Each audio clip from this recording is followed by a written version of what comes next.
Dear friends, this is a passionate plea from my heart to all the religious leaders of the world to unite and to support the ordinary man, woman and child who are caught up in the violence in Syria. And we can do more than just pray. And as a Catholic Christian who embraces interfaith, as the founder of the Teo community of Interfaith Franciscans, I follow in the footsteps of Francis of Assisi, who was interfaith. I also follow in the footsteps of Jesus, the barefoot Galilean, the cosmic Christ. And my prayer is to rally the support that the ordinary man, woman and child who are caught up in the victims of violence, needless violence. And as Jesus said, faith without good works are futile. So my plea is to the religious leaders of Islam, Judaism, Christianity, the Baha'i faith, the Hindu and Sikh traditions, and to all the other beliefs whose spiritual teachers were people of peace. They were men and women of peace. And they condemned violence. The Lord Buddha, Confucius, even Martin Luther. But we really now need to become more proactive and give a voice to the innocent crying in the wilderness for support. When I watched the BBC World News and I found that the United Nations had asked for all the member states to vote to support Syria, my heart was saddened that China and Russia withheld for their own reasons I can't comprehend. But what is happening in the Middle East, in Egypt, is abomination. What's happening in Syria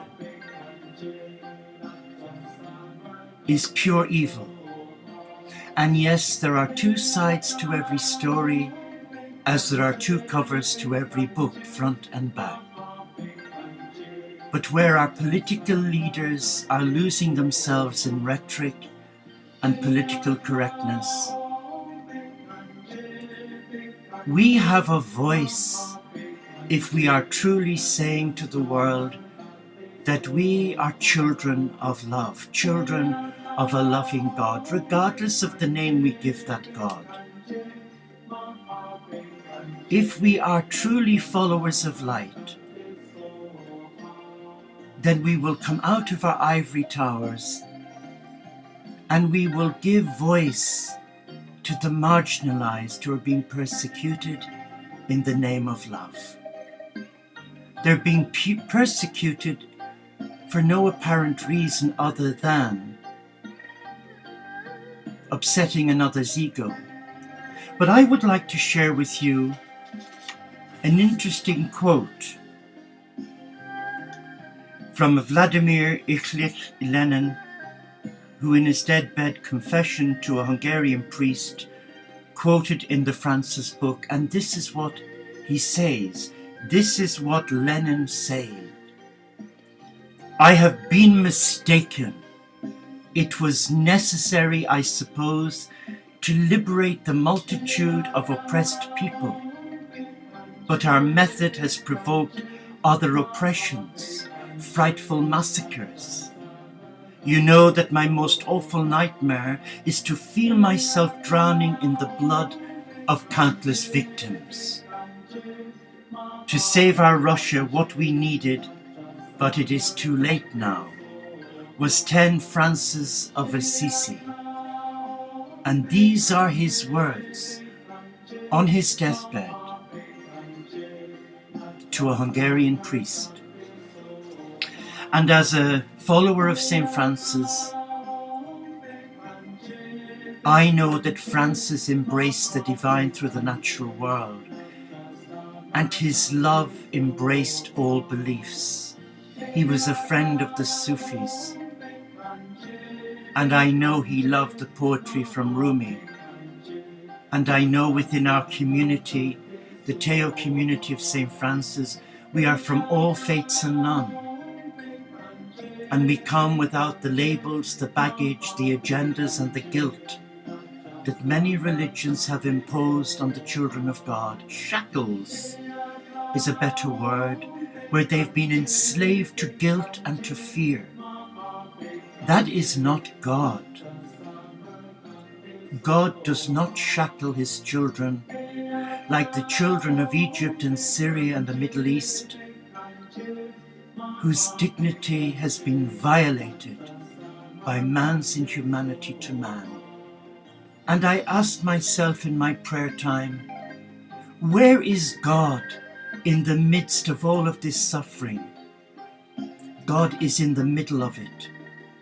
He's right in the thick of it, bringing love and compassion and peace, but he needs his followers to rise up and instead of preaching rhetoric, to demonstrate their love of the Supreme in how they care for the wounded and the oppressed, and to condemn all forms of violence, and to be facilitators in the peace process. The religious leaders are nowhere to be seen or to be found. There's no mention of them. And now I believe the time has come for us to unite. Pray, yes, we must. And prayer is powerful. But prayer without good works is futile. And I'm doing this short video not to make you feel guilty or to feel sorry, but to put your money where your mouth is.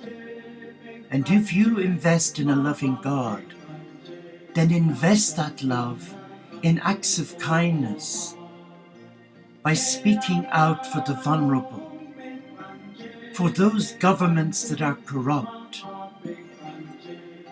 governments which have enslaved the children of God, whether they're Muslim, Jew, Christian, Hindu, Sikh or Baha'i, it's irrelevant. We are all children of the one true loving God.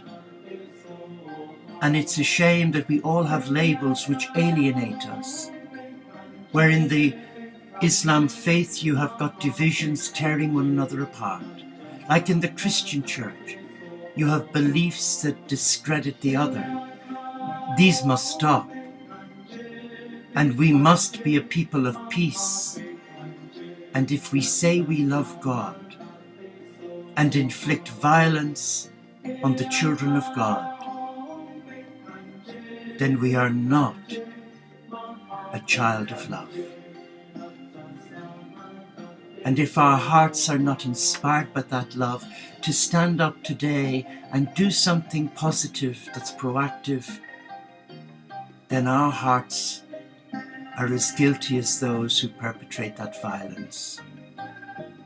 So let us summon the teachings of our masters and let us revisit those sacred teachings, and we will find in them no evidence of inflicting needless pain, but to be a people of peace, to live together in harmony, and to see the divine in each human being who is a child of God.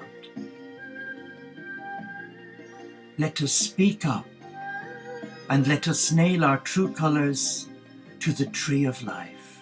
Namaste, Shalom, Inshallah, Paxet Bonum, Om Shanti, Solo de Caritas. And let peace reign in your heart and flow from your heart this day and every day that you live. Thank you for watching.